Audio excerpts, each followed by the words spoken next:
Hi, my name is Danny Sawaya. I'm the owner of Tucson Strength, and I wanted to talk a little bit today about why most people are not working their core when they're doing planks. It's a very popular exercise, but we see it more times than not displayed with completely wrong technique, and it turns into something where you just end up wasting your time doing them rather than doing it correctly.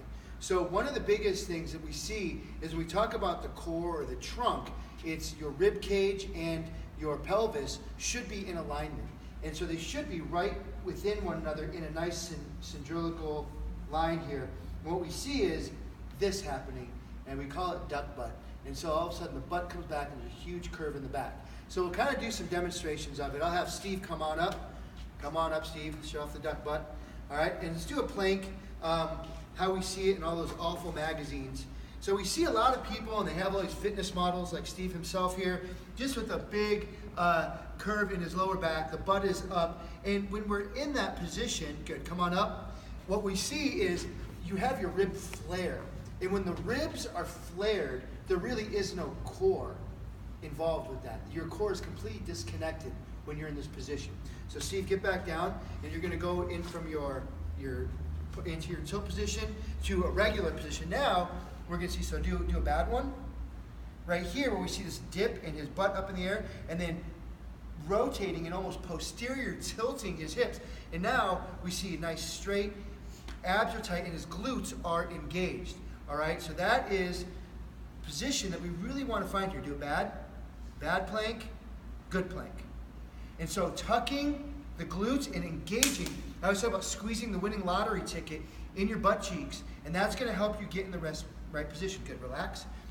That is a really good cue to really make sure that you're in the right position.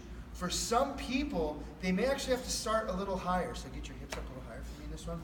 And so for some people, when they go to tuck their butt, they may be, it starts to lower, and that might be all they have in this position. I'm really looking for this to be in a good line and trying to get the glutes engaged. I'd rather have someone's hips a little higher than a little lower and then into their lower back. Yeah. So if you have to bring them up and engaging, then we can start dropping the hips. Good, relax.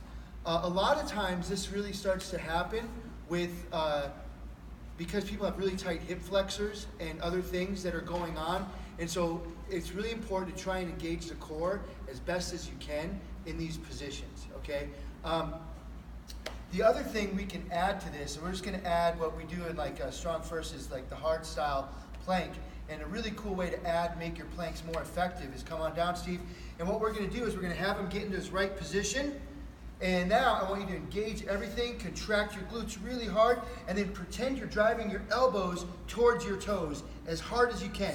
So you're shortening your trunk, and now his abs, now he is solid like a rock right in here. And relax.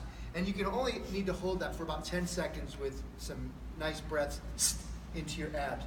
The longer you go with that, you don't really want to hold it more than 10 to 15 seconds, but that's a nice way to really make sure you're tying in your trunk and really engaging your abdominals a lot more effectively.